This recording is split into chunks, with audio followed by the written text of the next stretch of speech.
India viewers, musical reverberation being tabiri bapumna mapu adom host Dinana Taram Nongchari. Ngasi ekoi studio the links in Dunalariba guest asi Haukiba Chahi in Kumza Lisinganiga Taraga Tareta Sinkiba Manfitta first prize Lobangam Lakiba Loina Loinana Tamna Haiba music video album asi ekoi pumna makima from the Kudul Tambiduna Top Mahaoma Pibangam Kraba the one and only experimental rock band Solace Ha.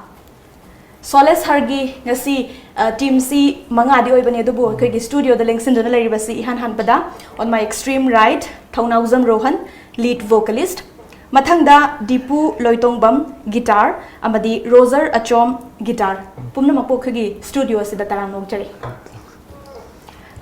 yam nungaizai ngasi khoi musical reverberation asida khoina haizurba matam sana lingbirakpa I would like to thank you ihan hanbu wahang asidi Maroina hariba Solace band masi matau karamba sahida akoigi pulap akoigi members sing se kamaina thingna kibano kamaina haudo kibano band asi kamaina form to kibano haibagi wari do tasage band maming ji Solace har karom deba Rohan in the band na tholaga benefit je thokpane ba sum ada adugi 2017 ada gi benefit adugi program yoslapagi timing du da sum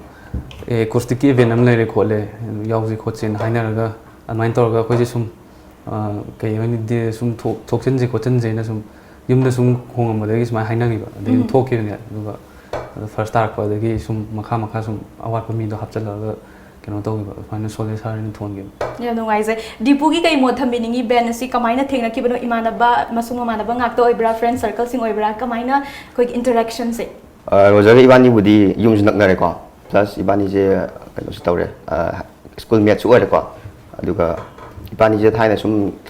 khongmin na ba guitar khongmin na sum tawba ade isai sakpa haiba khara hena makhoni hena khanau hena fajaba mi sum pamak ba haidar ade Rohan ju thengna ba Rohan ju friend circle ga tane ko koi friend circle ma se ne ade Rohan ju koina sum main sum sakchira ko chira Rohan na di ko jigi benefit ki program ma lei akoi hum je acoustic ki unplug ki ma lei ade thok se na akoi hum je sum tanaraga ko kai sai sakji khotsi ge mai taraga akoi dang hana oibanina band maming ji Rohan and the band tholame ba akoi dang yan han ma adagi 2017 gi benefit che sum thobani yam kanna khoina first time ni kai wakhan lekte sum pamjaro bai thobani aduda thajagi de ba tare first time ko akoi je numit bo thajade ba kamai ta ina kholai no wari di khar sangre ad khoina ka aina mayam ga yam ka haina haiba sun natabana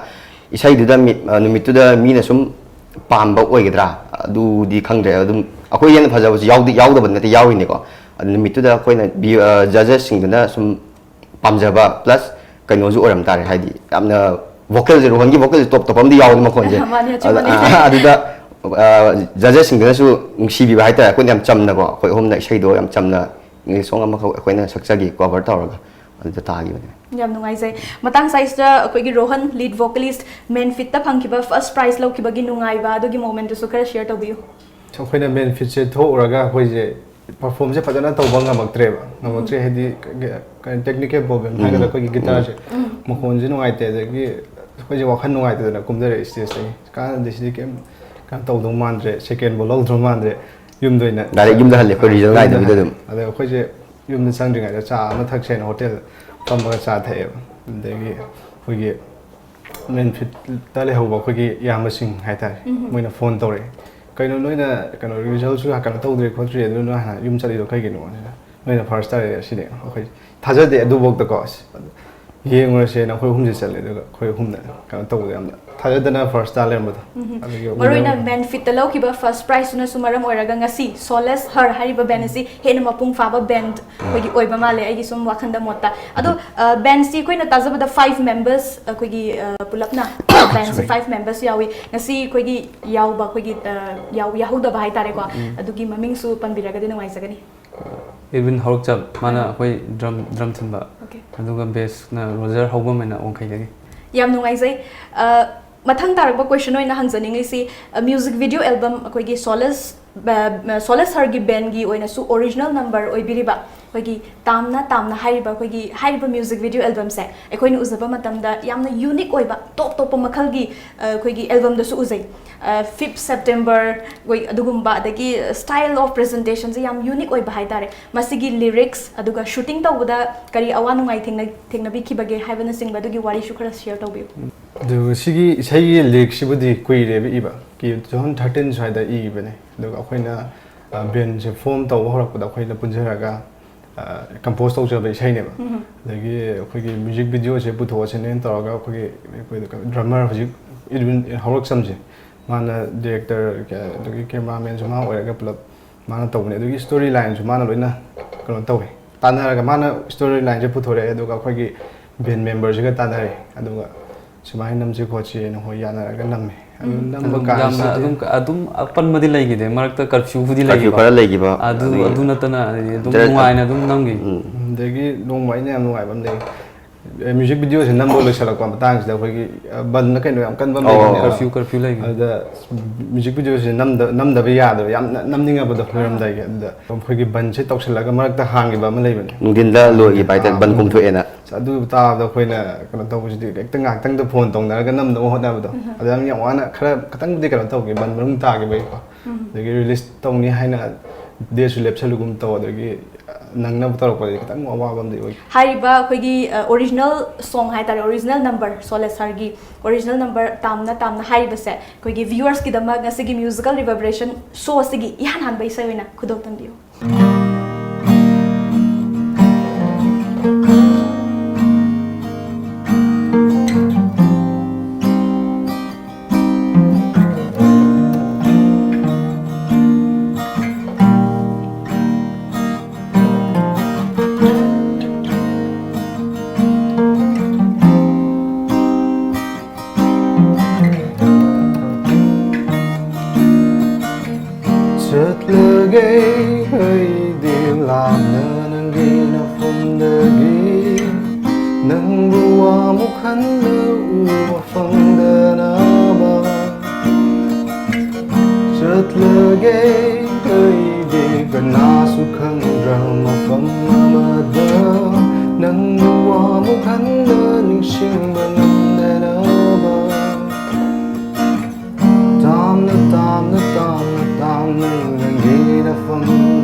tamna tamna nangina famlagi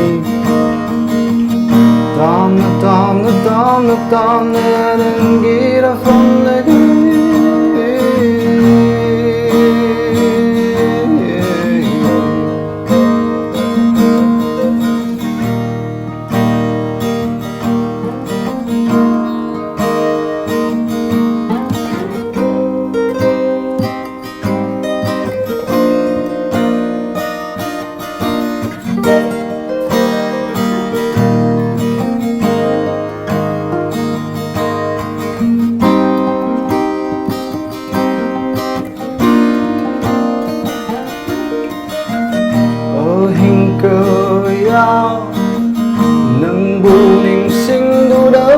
Rang trên thời kỳ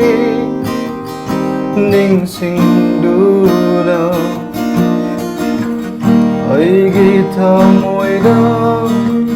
ức ly vợ sắc tâm si đã ấy của tôi nỡ cái hầu vì ở hình cơ ya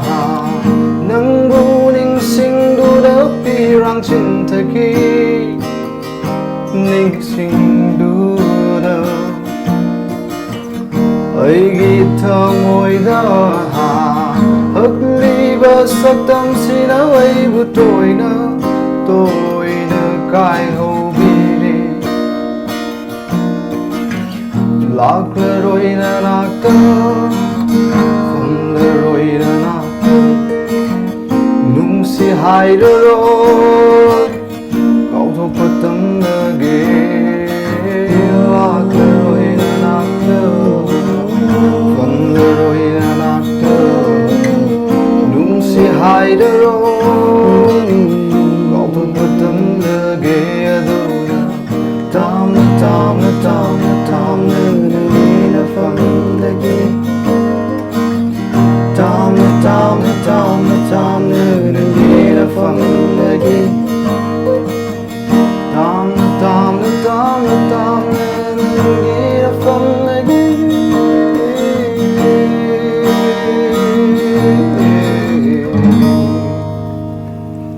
Thank you so much, Solace sir. Thagachari. Original number tamna mayamna su yamna pamna bai sai ni mayam gi dama kudol tambiki ba thaga perform dokchari mathang da lakchaning li ba wahang asi Solace har hariba band asi koina sum tajaba matamda alternative bands oiba ate karam ba genre sing ki cover to bi bage mapungoina huziki sai to yamna melodious oiba hai tare khra thambione khoi gi se alternative rock se tawe adugi indie alternative indie haga dum tawe indie du ani dum tawe dum am adugi khoina sum pam na ta bagi collective show gumba adugi Kings of Leon gumba moi southern rock gumba su khara oi hai dare sum je khara pam ai khoi yam nuai je matang swai sida mu hangjan li ba wafam amana Solace har gi oina di khwai dagi khoida jaba band rock band si karam oi gani hai bado kari maram gi pam doi no hai bado su thambiu Kings of Leon ka na kano ba collective soul ba loy namang mana bibra hangi su dipo gi su mana den ko ma ga makon yam chana ba vocalist ka kari maram makhon sana bagi pambiri ra kari maram gi no adu sum 90s ta chau pa asu oi bni ba adum ayam 90s ki nga to oi sai do aduna hoina pi ngai dagi dum tar ko ne ba ade hoina kai hani music se adagi top top pasu khadang di khenai ba moina band tang chammaga katang kai hani khang dum nuai ba ta nuai ja ta original number si nataba koina sum tajaba matamda cover songs khara su sakpi kare mayam gi dama kudol tambi khare matang swai se kari haibiningi cover song karam ba isai sakpi khrage cover se hujiki ko collective soul har band ko plus Kings of Leon akoi Kodland ki sai jum tawe adu anam ba ko ne sai je Kings of Leon ga hujiki kano ga collective soul ga se ko young design adu su adum kano ne akoi gi genre si adum kano taw bu jane oi bagi ko na pamjab adu ko ne men na pam si de collective soul adu ga Kings of Leon che si de khar khoi da ja bai da ꯍꯧꯖꯤꯛꯀꯤ ꯍꯥꯏꯔꯤꯕ ꯕꯦꯟꯁꯦ Band. ꯃꯔꯨꯑꯣꯏꯅ ꯑꯩꯈꯣꯏꯒꯤ ꯃꯅꯤꯄꯨꯔꯒꯤ context ꯑꯃꯨꯛ ꯅꯩꯅꯖꯔꯛꯄ ꯃꯇꯝꯗ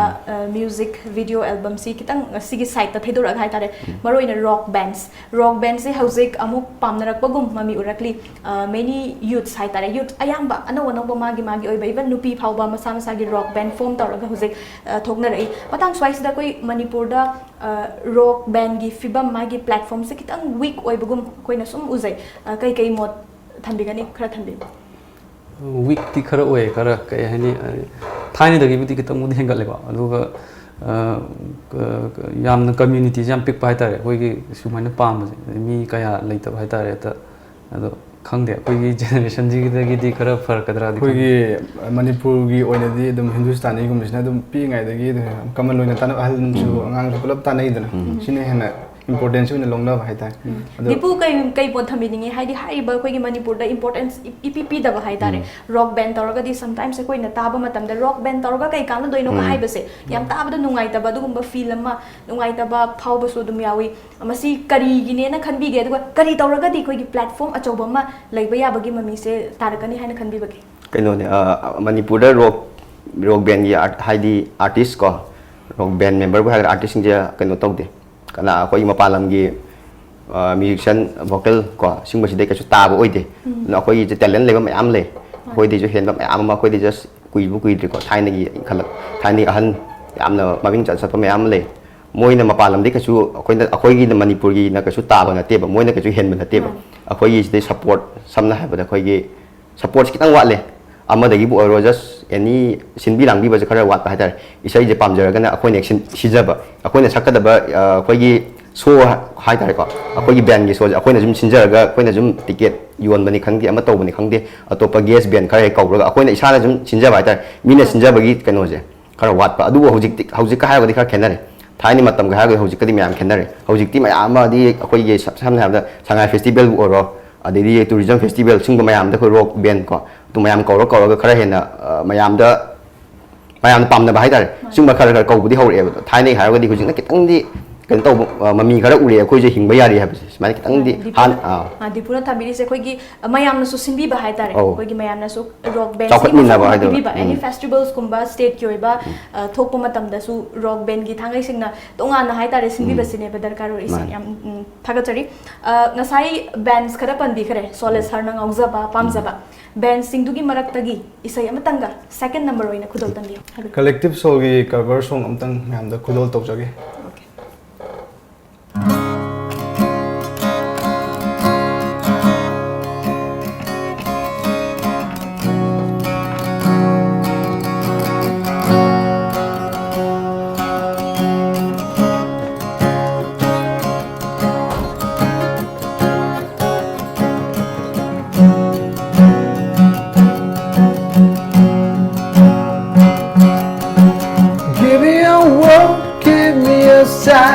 Show me where to look, tell me what will I find? Will I find? Lay me on the ground, fly me in the sky. Show me where to look, tell me what will I find? Will I find? Yeah.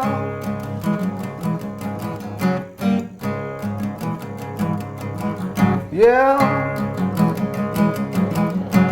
Whoa, haven't let your light shine down. Whoa, haven't let your light shine down. Whoa, haven't let your light shine down. Whoa, haven't let your light shine down.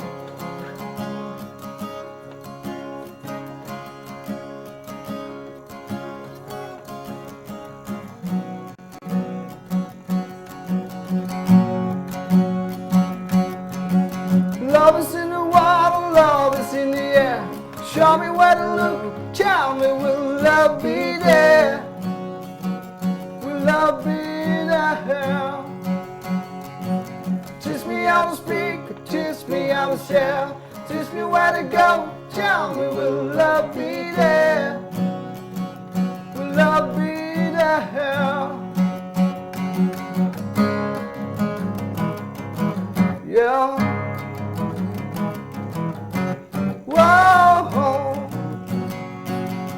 light shine down.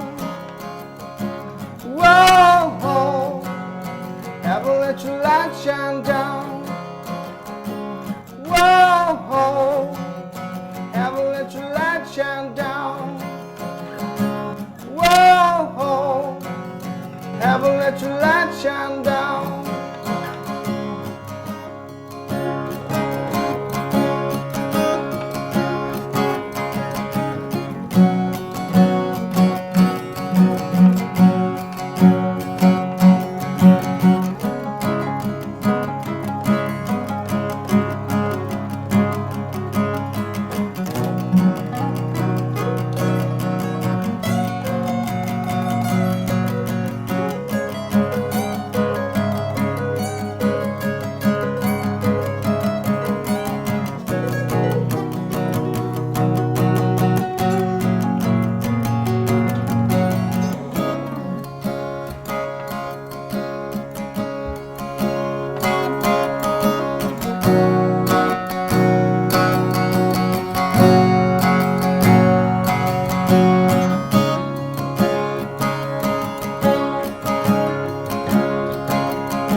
Yeah.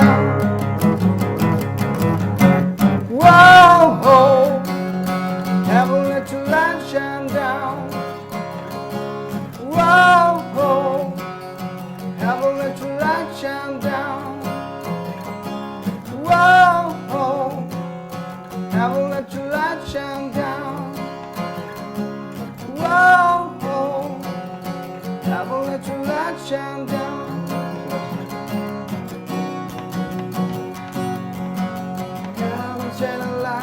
Shine on me. Heaven send the lights on, shine on me. Shine, shine on me, yeah, yeah, yeah, yeah. Shine, come on and shine.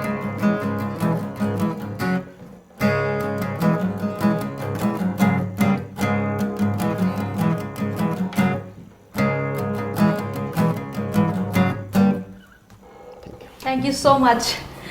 Yam nungaizai Solace har bomu kana thagachari. Yamna sweet voice lead vocalist ki laibiri. Akoina ko isai original number tawa matanda sakki ba isai do. Sida so dum studio da sakbo khonja se chap chap mana ba hai tare. Lead vocalist ki koi khangjaning se isai singing se. Karam kandagi koi gi oza guru naraga tambira khibra isana pamjabagi khongda jaraga sanga khibra haibana singba kamaina tawbiba kisi. Oza guru naraga tambadi tamjaraktre dum angang oingai dagi isai se dum Manipuri isai bu oisu English ki isai bu oisu dum chakcha hadi pam dum yumda moi ba isai sakpa oi ba Rohan gi ipase ki khoi father ju traditional singer khoi na sankirtan tawe sigi oza guru oina leibane thongjam haridasan sum yumda su isai mayam tawbina sum angang oingai dagi sum tare dagi isai sur nung da sum tabina dum engonda su isai dum masana ka thokjarak ba haidare ado oza guru nai to ko te ado isai to ko gi matang sida di khari khenei dana hekte sungai dana to changjan ba ya de aduna khoi gi hana halaman rok to biramba su moina sum dum takri ba yaw thekna ba kan da guitar boy su adagi isai pa swain to swain so holo kan adu mangai re oza guru nai ka kan to di yaw yam nungaise Rohan tung da su isai phaja phaja ba mayam gi dama soidana khudol tambira kho haiba wa phama se thamjari makata jarak pada mukhang janing se team puna maki oina hai tare Solace har gi music se hana music ta khongda raktringai aduga music se perform tawraga isai sida pamjarak bagi sangnak ba matungda music sina adom adom gi punsi da kari mahau pi bangam la bage kamaina khoi ahom ba purak bangam la bage hai bado amamam tan thambiu keno karang kitang kai creative oi ba khara hingal le han gi seming ba anong ba gumba sum isage ade cover natta ba sum leina anong ba kum pe hani dum khongning pam phawai ta creativity se creativity hingal dipu gi sumon thambiu ai Roger na hagi do hana na koina khalamisina isai je isai ma ta kan phajara ga si sai sakse haiba si sai je koina ma to tamna ba ko haibadi ꯐꯖꯗꯦ ꯍꯥꯏꯕꯗꯤ ꯅꯠꯇꯦ ꯑꯗꯨꯝ ꯁꯛꯄꯁꯨ ꯌꯥꯎꯋꯦ ꯑꯗꯨꯕꯨ ꯑꯩꯈꯣꯏꯅ ꯑꯗꯨꯗꯣ stage ꯑꯣꯏꯅ performance ꯇꯧꯅꯤꯡꯉꯛꯇꯕ ꯁꯝꯅ ꯍꯥꯏꯔꯕꯗ ꯑꯩꯈꯣꯏ ꯏꯁꯥꯒꯤ ꯑꯣꯏꯕ ꯀꯝꯄꯣꯖ ꯁꯦꯝꯅꯤꯡꯉꯛꯄ ꯑꯩꯈꯣꯏ ꯑꯥꯏꯗꯤꯌꯥ ꯈꯔ ꯂꯧꯕ ꯌꯥꯏꯀꯣ ꯏꯁꯩꯁꯦ ꯁꯨꯃꯥꯏꯅ ꯇꯧꯕ ꯏꯁꯩꯁꯤꯗꯒꯤ ꯈꯔ ꯃꯣꯏꯒꯤ ꯈꯨꯠꯁꯛ ꯂꯥꯛꯁꯛꯁꯦ ꯈꯔ ꯐꯖꯩ ꯁꯤꯗꯒꯤ ꯑꯥꯏꯗꯤꯌꯥ ꯈꯔ ꯂꯧꯕꯒꯨꯝꯕ ꯑꯗꯨꯃꯥꯏꯅ ꯇꯧꯔꯒ ꯑꯩꯈꯣꯏ ꯏꯁꯥꯒꯤ ꯑꯣꯏꯕ ꯀꯝꯄꯣꯖ ꯁꯣꯡ ꯉꯥꯛꯇ ꯑꯣꯏꯅ ꯁꯦꯝꯅꯤꯡꯉꯛꯑꯦꯕ ꯁꯝꯅ ꯍꯥꯏꯔꯕꯗ ꯀꯣꯚꯔꯁꯦ ꯑꯗꯨꯝ ꯁꯛꯇꯤ ꯁꯛꯏ ꯑꯗꯨꯕꯨ ꯁ꯭ꯇꯦꯖ ꯑꯣꯏꯅ ꯊꯣꯛꯂꯛꯄ ꯃꯇꯝꯗꯗꯤ ꯁ꯭ꯇꯦꯖꯄꯨ ꯑꯣꯏꯔꯣ ꯑꯦꯅꯤ ꯑꯩꯈꯣꯏꯒꯤ ꯔꯤꯂꯤꯁ ꯇꯧ ꯑꯩꯈꯣꯏꯒꯤ ꯃꯌꯥꯝꯗꯁꯨ ꯇꯥꯍꯟꯕꯕꯨ ꯑꯣꯏꯔꯣꯀꯣ ꯀꯣꯚꯔꯁꯦ ꯑꯩꯈꯣꯏꯅ ꯍꯥꯟꯅ ꯑꯍꯥꯟꯕꯗꯕꯨꯗꯤ ꯑꯩꯈꯣꯏꯅ ꯍꯧꯔꯛꯄꯗꯕꯨꯗꯤ ꯉꯁꯥꯏꯒꯤ ꯃꯦꯟ ꯐꯤꯠꯇ ꯍꯥꯏꯕꯗꯨꯁꯨ ꯀꯣꯚꯔ ꯁꯣꯡꯅꯦ ꯁꯛꯏꯗꯣ ꯍꯧꯖꯤꯛꯅ ꯀꯣꯚꯔꯁꯦ ꯈꯔ ꯇꯧꯅꯤꯡꯉꯛꯇꯕ ꯍꯥꯏꯇꯥꯔꯦ ꯑꯍꯥꯟꯕ ꯑꯩꯈꯣꯏ ꯏꯁꯩ ꯑꯃꯁꯨ ꯑꯩꯈꯣꯏꯅ ꯐꯣꯡꯈ꯭ꯔꯦꯀꯣ ꯑꯗꯨꯒꯤ ꯃꯇꯨꯡ ꯇꯥꯔꯛꯄꯁꯦ ꯑꯩꯈꯣꯏꯅ ꯑꯣꯔꯤꯖꯤꯅꯦꯜ ꯉꯥꯛꯇ ꯑꯣꯏꯅ ꯐꯣꯀꯁ ꯇꯧꯅꯤꯡꯉꯦꯕ ꯀꯣꯚꯔ ꯍꯥꯟꯅ ꯀꯣꯚꯔ ꯉꯥꯛꯇꯅ ꯑꯩꯈꯣꯏꯅ ꯁꯤ ꯏꯁꯩ ꯇꯥꯔꯒ ꯃꯇꯧ ꯇꯝꯖꯩ ꯍꯥꯏꯕꯗꯣ ꯑꯗꯨꯒꯤꯗꯣ ꯈꯔ ꯍꯟꯊꯔꯛꯑꯦ ꯏꯁꯥꯒꯤ ꯑꯣꯔꯤꯖꯤꯅꯦꯜ ꯉꯥꯛꯇ ꯑꯣꯏꯅ ꯇꯧꯅꯤꯡꯉꯦꯕ ꯍꯧꯖꯤꯛꯇꯤ ꯏꯁꯩꯁꯦ ꯑꯗꯨꯝ ꯀꯩꯅꯣ ꯇꯧꯋꯦ ꯑꯗꯨꯒ ꯑꯩꯈꯣꯏꯒꯤ ꯏꯁꯩꯁꯦ ꯏꯁꯩꯁꯤꯅ ꯑꯩꯈꯣꯏꯒꯤ ꯀꯩꯅꯣꯁꯦ ꯑꯑꯣꯟꯕꯁꯦ ꯍꯥꯏꯗꯤ ꯋꯥꯈꯜ ꯅꯨꯡꯉꯥꯏꯇ꯭ꯔꯒꯁꯨ ꯑꯩꯈꯣꯏ ꯌꯨꯝꯗꯒꯤ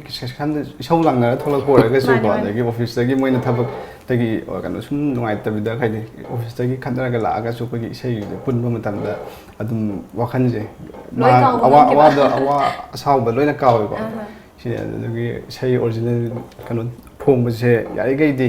ꯕꯦꯟ ꯑꯃ ꯑꯣꯏꯔꯒꯗꯤ ꯑꯩꯈꯣꯏꯒꯤ ꯑꯣꯔꯤꯖꯤꯅꯦꯜ ꯑꯣꯏꯕ ꯏꯁꯩꯁꯤ ꯉꯥꯛꯇ ꯑꯣꯏꯅ ꯐꯣꯡꯅꯕ ꯑꯣꯏꯅ ꯍꯣꯠꯅꯖꯅꯤꯡꯉꯤ ꯌꯥꯝ ꯅꯨꯡꯉꯥꯏꯖꯩ ꯑꯣꯔꯤꯖꯤꯅꯦꯜ ꯐꯣꯡꯕꯁꯤꯒ ꯃꯤꯒꯤ ꯑꯩꯈꯣꯏꯒꯤ ꯀꯣꯚꯔ ꯁꯣꯡ ꯁꯛꯄꯁꯤꯒ ꯈꯦꯠꯅꯕ ꯀ꯭ꯔꯤꯌꯦꯇꯤꯚꯤꯇꯤ ꯍꯦꯟꯒꯠꯂꯛꯄ ꯃꯁꯤꯅꯤ ꯍꯥꯏꯕꯤꯔꯤꯁꯦ ꯑꯗꯣ ꯍꯧꯖꯤꯛ ꯑꯣꯐꯤꯁꯁꯨ ꯄꯟꯕꯤꯔꯤ ꯑꯣꯐꯤꯁꯇꯒꯤ ꯁꯥꯎꯔꯒ ꯍꯜꯂꯛꯄ ꯍꯥꯏꯕ ꯋꯥꯐꯝ ꯑꯃꯁꯨ ꯄꯟꯕꯤꯔꯤ ꯀꯣꯔꯣꯍꯟꯅ ꯈꯪꯖꯅꯤꯡꯉꯤꯁꯤ ꯁꯣꯂꯦꯁ ꯁꯔꯒꯤ ꯂꯩꯔꯤꯕ ꯃꯦꯝꯕꯔꯁꯤꯡꯁꯤ ꯑꯇꯣꯞꯄ ꯄ꯭ꯔꯣꯐꯦꯁꯟ ꯇꯧꯕꯤꯕ꯭ꯔꯥ ꯕꯤꯁꯥꯏड्स ꯃ꯭ꯌꯨꯖꯤꯛ ꯑꯩ ꯑꯦꯁꯣ ꯑꯣꯏꯅ ꯂꯩꯖꯕꯅꯦ ꯃꯅꯤ ꯏꯔꯤꯒꯦꯁꯟꯗ ꯑꯣꯀꯦ ꯗꯤꯄꯨ ꯑꯩ ꯍꯧꯖꯤꯛꯁꯦ ꯑꯩꯈꯣꯏꯒꯤ ꯒꯣꯔꯃꯦꯟ ꯁ꯭ꯀꯨꯜ ꯑꯃꯗ ꯀꯩꯅꯣꯅꯦ ꯚꯣꯀꯦꯁꯅꯦꯜ ꯇ꯭ꯔꯦꯅꯔ ꯍꯥꯏꯇꯥꯔꯦꯀꯣ ꯄꯨꯔꯥ ꯔꯤꯒꯨꯂꯔ ꯄꯣꯁꯃꯨꯛ ꯅꯠꯇꯦ ꯑꯩꯈꯣꯏꯒꯤ ꯒꯣꯔꯃꯦꯟ ꯁ꯭ꯀꯨꯜ ꯑꯃꯗ ꯌꯥꯝ ꯅꯨꯡꯉꯥꯏꯖꯩ ꯑꯩ ꯏꯁꯥꯒꯤꯗꯤ ꯍꯧꯖꯤꯛ ꯖꯣꯕ ꯑꯝꯇ ꯀꯩꯅꯣꯗꯤ ꯇꯧꯖꯗ꯭ꯔꯤ ꯖꯣꯕ ꯑꯝꯇ ꯇꯧꯗ꯭ꯔꯤ ꯏꯁꯩꯁꯤꯗ ꯄꯨꯔꯥ ꯐꯣꯀꯁ ꯇꯧꯔꯒ ꯂꯩꯔꯤꯕ ꯔꯣꯍꯟꯁꯦ ꯌꯥꯝ ꯅꯨꯡꯉꯥꯏꯖꯩ ꯑꯗꯣ ꯑꯩꯈꯣꯏꯒꯤ ꯁꯤꯒꯤ ꯔꯣꯛ ꯕꯦꯟꯁꯤꯅ ꯑꯃꯨꯛ ꯃꯥꯒꯤ ꯏꯁꯩ ꯑꯩꯈꯣꯏꯒꯤ ꯃ꯭ꯌꯨꯖꯤꯛ ꯒꯤꯇꯥꯔꯁ ꯗ꯭ꯔꯝꯁꯤꯅ ꯇꯣꯉꯥꯟꯕ ꯁꯥꯏꯠ ꯑꯃꯗ ꯊꯝꯃꯒ ꯏꯁꯥꯒꯤ ꯍꯣꯕꯤ ꯁꯣꯏꯗꯅ ꯂꯩꯔꯝꯒꯅꯤ ꯂꯥꯏꯐꯇ ꯃ꯭ꯌꯨꯖꯤꯛ ꯅꯠꯇꯕꯤꯗ ꯍꯥꯏꯇꯥꯔꯦ ꯀꯔꯤꯒꯗꯤ ꯑꯦꯟꯖꯣय ꯇꯧꯕꯤꯕꯒꯦ ꯂꯥꯏꯐꯁꯤ ꯀꯩ ꯍꯥꯏꯅꯣ ꯑꯗꯨꯝ ꯍꯣꯕꯤꯁꯤꯗꯤ ꯑꯗꯨꯝ ꯏꯁꯩꯗ ꯑꯗꯨꯝ ꯑꯣꯏꯔꯦꯗ ꯍꯣꯕꯤꯁꯦ ꯑꯩꯒꯤꯗꯤ ꯒꯤꯇꯥꯔ ꯈꯣꯡꯕꯅ ꯑꯣꯏꯈ꯭ꯔꯦꯕ ꯒꯤꯇꯥꯔ ꯈꯣꯡꯕ ꯑꯗꯨꯝ ꯀꯩ ꯍꯥꯏꯅꯤ ꯑꯗꯨꯝ ꯄꯥꯝꯖꯕ ꯍꯥꯏꯇꯥꯔꯦ ꯒꯤꯇꯥꯔꯕꯨꯗꯤ ꯀꯣꯂꯦꯖꯇ ꯈꯣꯡꯉꯛꯄꯅꯦꯕ ꯑꯗꯨꯒꯤ ꯃꯃꯥꯡꯗꯁꯨ ꯑꯗꯨꯝ ꯏꯁꯩꯗꯤ ꯌꯥꯝ ꯄꯥꯝꯅ ꯑꯗꯨꯝ ꯇꯥꯔ ꯂꯥꯛꯑꯦꯕ ꯑꯉꯥꯡ ꯑꯣꯏꯔꯤꯉꯩꯗꯒꯤ ꯍꯣꯕꯤ ꯍꯥꯏꯔꯒ ꯑꯗꯨꯝ ꯍꯥꯏꯔꯦ ꯑꯇꯩꯗꯤ ꯀꯩꯁꯨ ꯂꯩꯇꯦꯗ ꯏꯁꯩꯒ ꯒꯤꯇꯥꯔꯒ ꯗꯤꯄꯨꯒꯤꯗꯤ ꯑꯇꯩ ꯍꯣꯕꯤꯁ ꯑꯦꯟꯖꯣy ꯇꯧꯕꯤꯕ ꯄꯥꯝꯖꯕ ꯈꯣꯏꯗꯥꯖꯕ ꯑꯗꯨꯝ ꯃꯥꯟꯅꯗꯣꯏꯅꯦ ꯑꯩꯈꯣoi ꯃꯁꯦꯟꯁꯦ ꯑꯗꯨꯝ ꯃ꯭ꯌꯨꯖꯤꯛ ꯉꯥꯛꯇ ꯉꯥꯏꯍꯥꯛꯇꯪ ꯄꯣꯊꯥꯕꯗ ꯏꯁꯩ ꯇꯥꯕꯅꯤ ꯈꯪꯗꯦ ꯑꯣꯔ ꯒꯤꯇꯔ ꯈꯣꯡꯕꯅꯤ ꯈꯪꯗꯦꯀꯣ ꯁꯤꯗꯒꯤ ꯍꯦꯟꯕ ꯍꯣꯏ ꯇꯧꯋꯦ ꯁꯝꯅ ꯍꯥꯏꯔꯕꯗ ꯑꯩꯈꯣꯏ ꯉꯥꯏꯍꯥꯛꯀꯤ ꯒꯦꯝ ꯁꯥꯟꯅꯕ ꯑꯣꯏꯔꯣꯀꯣ ꯃꯣꯕꯥꯏꯜ ꯒꯦꯝ ꯁꯤꯒꯨꯝꯕ ꯈꯔ ꯂꯩꯅꯀꯣ ꯁꯤꯗꯤ ꯖꯁ ꯉꯥꯏꯍꯥꯛꯀꯤ ꯃꯥꯏꯟ ꯔꯤꯂꯦꯛꯁ ꯇꯧꯅꯕꯅꯦ ꯑꯗꯣ ꯍꯣꯕꯤ ꯍꯥꯏꯔꯒꯗꯤ ꯍꯧꯖꯤꯛꯀꯤ ꯑꯩꯈꯣꯏ ꯏꯁꯩꯁꯦ ꯃꯄꯨꯡ ꯃꯄꯨꯡ ꯑꯣꯏꯅ ꯏꯁꯩ ꯇꯥꯕꯅꯤ ꯈꯪꯗꯦ ꯑꯣꯔ ꯏꯁꯩ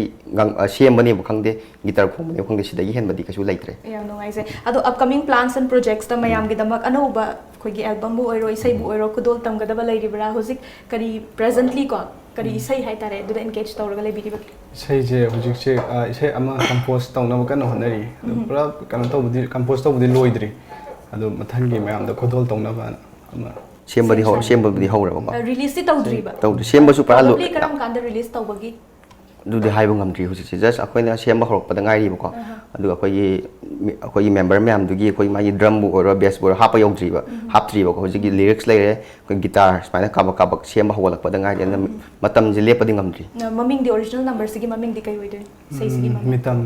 ꯃꯤꯇꯝ ꯑꯗꯣ ꯔꯤꯂꯤꯁꯇꯤ ꯇꯧꯗ꯭ꯔꯤ ꯑꯗꯨꯕꯨ ꯉꯁꯤꯒꯤ ꯃ꯭ꯌꯨꯖꯤꯀꯦꯜ ꯔꯤꯚꯔꯕꯔꯦꯁꯟꯒꯤ ꯑꯩꯈꯣꯏ ꯌꯦꯡꯕꯤꯔꯤꯕ ꯚ꯭ꯌꯨꯋꯔꯁꯀꯤꯗꯃꯛ ꯃꯇꯦꯛ ꯑꯃꯇꯪ ꯈꯨꯗꯣꯜ ꯇꯝꯕꯤꯕ ꯌꯥꯒꯗ꯭ꯔꯥ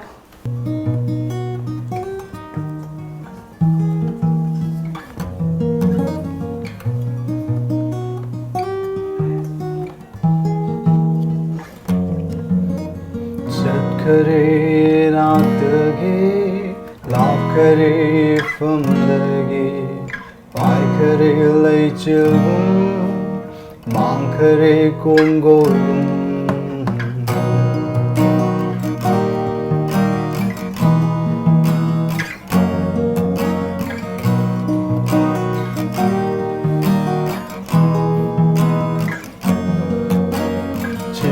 Kaya taulamlaga manglanmada thamlamlaga ngasidi wahallamle nungsiba saduna sankharo machugum lamlanga kanage Mankaro mitrangum oksarena tato Sankaro machugum lamlang bakanagi Mankaro mitrangum oksarena tato Lefore city tanta Unasava mitangum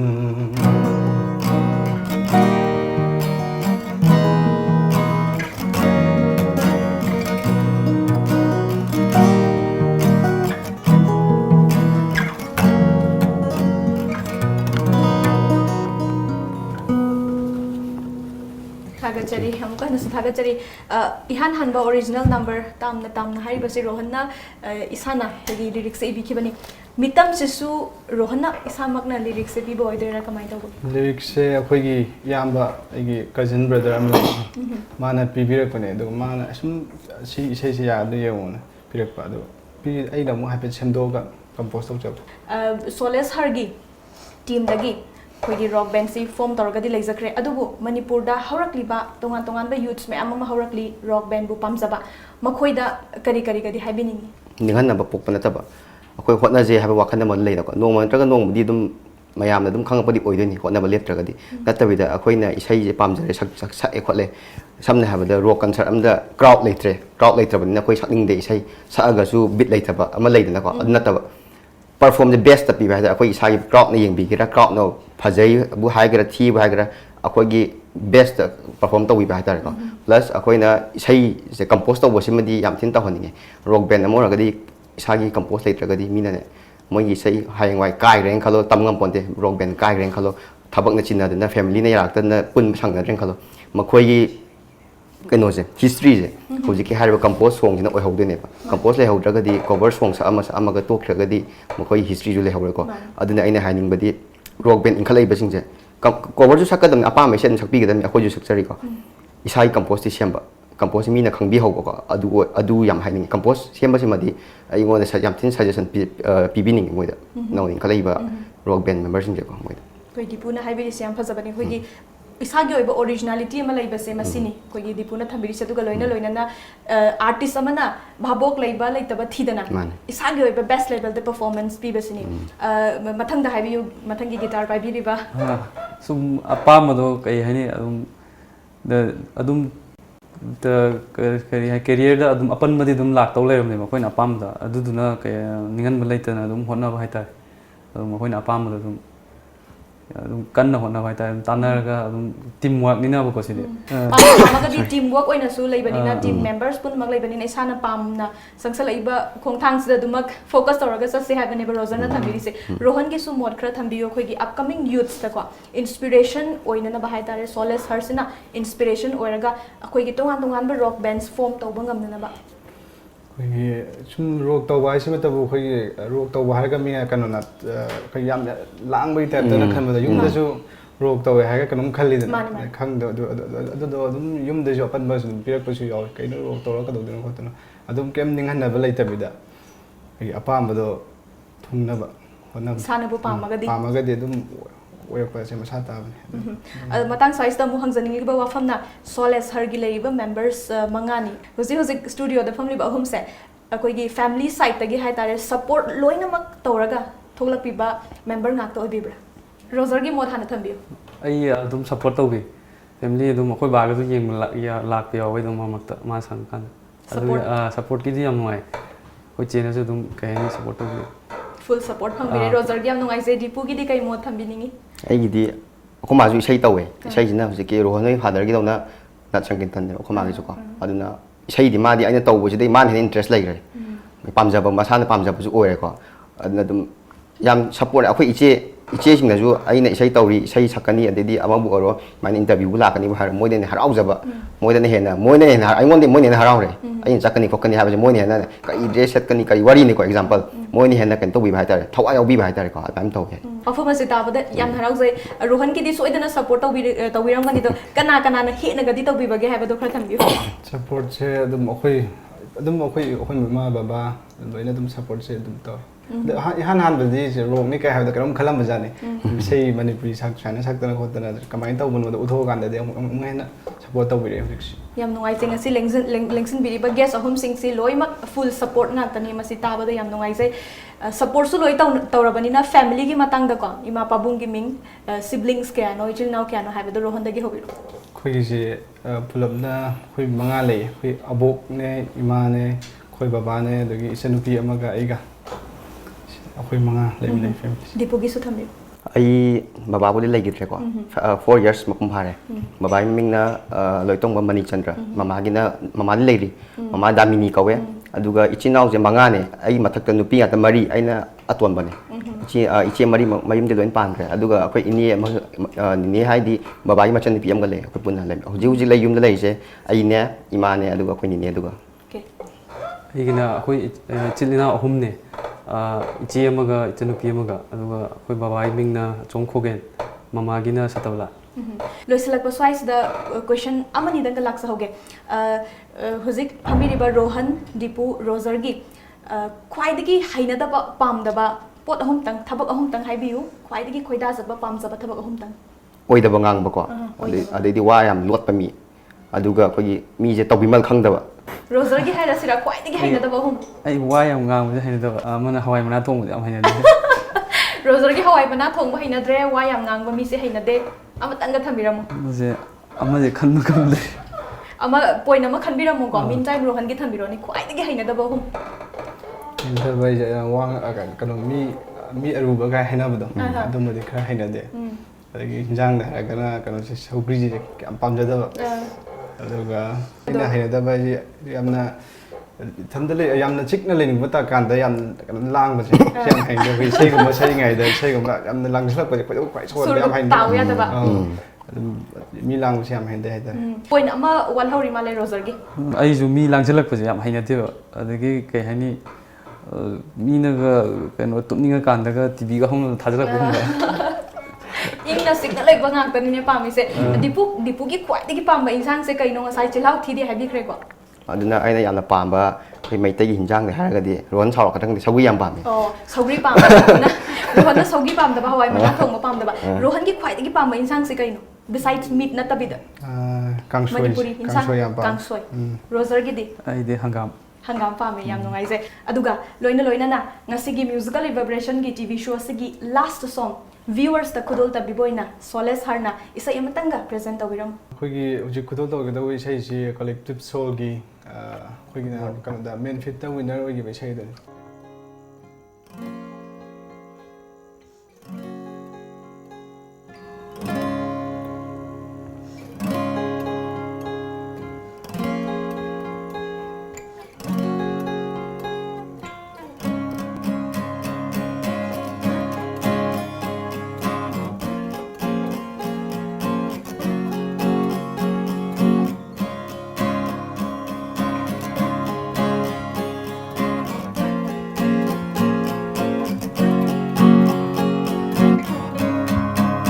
Yeah, you wait just to crawl. Still you say good morning after all. Yeah, you stay just to fall. Still you say good morning after all. After all.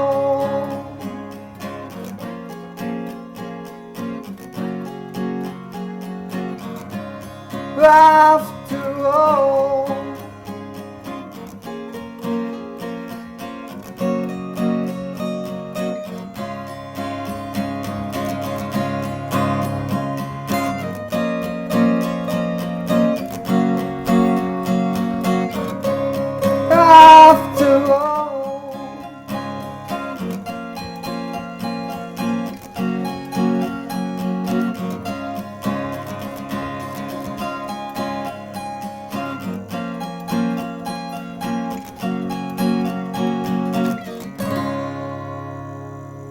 lovely thank you so much Solace har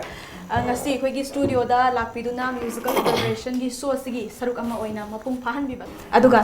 tung da su hena afauba mayamna su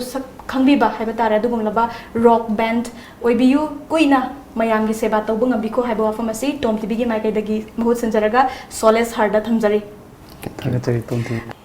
ngasigi oinadi matang swaisada musical reverberation show tensanjari mathangi chayol mathangi nomaizing numita anauba guest sing puduna lakjage till then keep watching Times of Manipur